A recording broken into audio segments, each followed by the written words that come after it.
Many options traders simply buy call options when they think a stock will go up. And that's because it's a simple strategy with limited risk and unlimited profit potential. But buying calls is actually leaving money on the table in 80% of scenarios and cutting into your returns. In the next few minutes, I'm going to show you how another strategy generates far higher returns in most scenarios and how to know exactly when to use it. I'm going to show you these strategies side by side. And first, we're going to start with a call option purchase in DRAM, which is the Round Hill Memory ETF. I'm going to go to the 35-day expiration cycle, and I'm simply going to buy the at the money call option with a strike price of 54. This chart is showing me the profit and loss potential of this call option through expiration. This blue line is the estimated profit and loss of this position with stock price movements today, and the orange line is halfway to expiration, or in 18 days. And the white line is simply the expiration payoff for this particular call option. What I want you to notice is that the break-even price halfway to expiration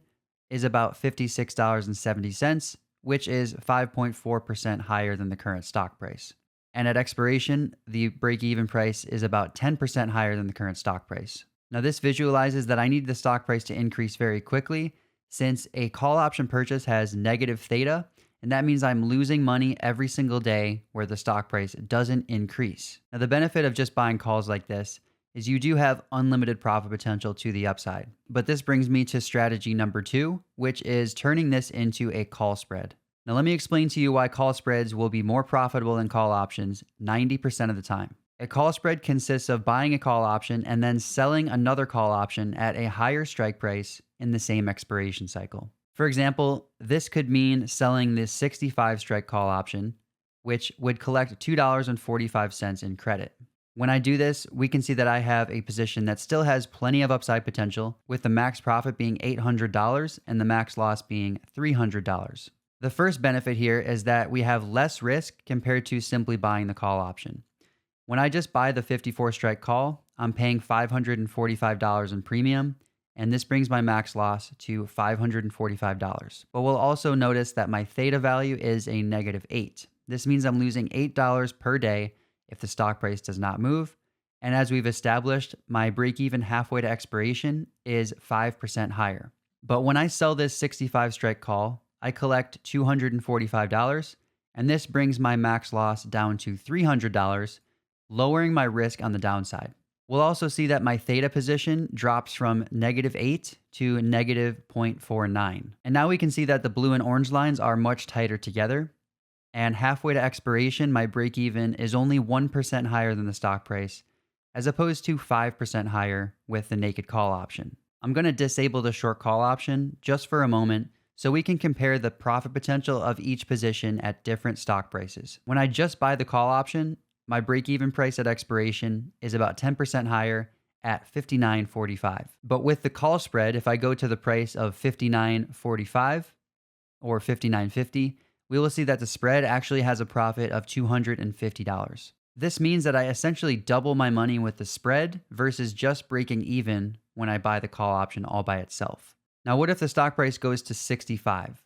With just the naked call option, if the stock price is at $65 at the time of expiration, the long call position will make $555. But with the call spread position, if the stock price goes to 65, the call spread will make $800, which is a far higher P&L than the naked call by itself. The point I'm trying to drive home here is that when you buy a call spread, you are going to have far higher return potential for most stock price increases as compared to when you just buy call options by themselves. And that's because by selling a call option against the one I've purchased, I reduce the total amount that I'm paying, I'm reducing my risk, and decreases the price that the stock price needs to exceed at expiration for the position to make money. But this brings me to the downside of buying call spreads, which we can visualize by looking at these curves right here. Let's say over the next 18 days, DRAM goes to $65 and hits the short call strike of this call spread. The max profit of the spread is $800,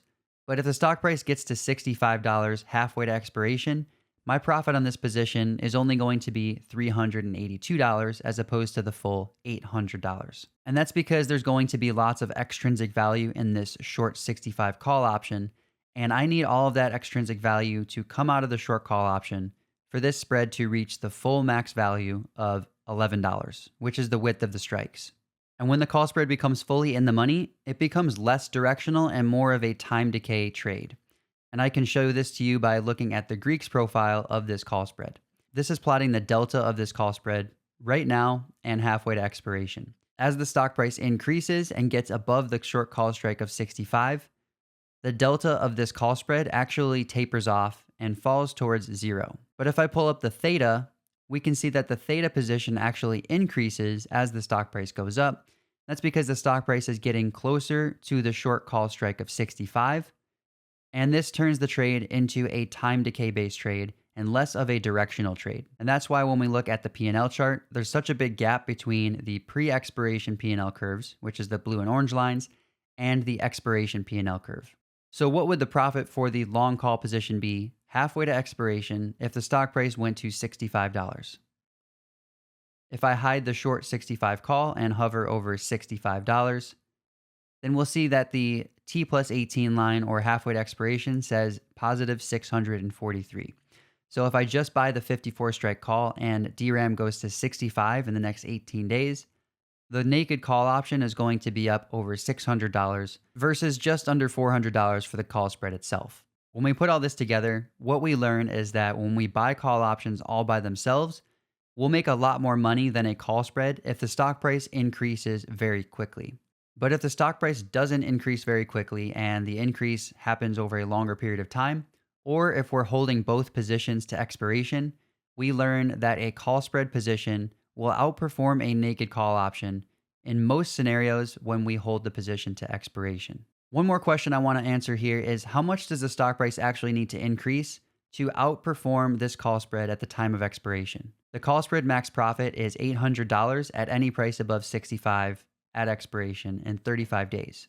But at what price does this naked call option make $800? And the answer is that the stock price needs to get above $67.50 at expiration to outperform that call spread.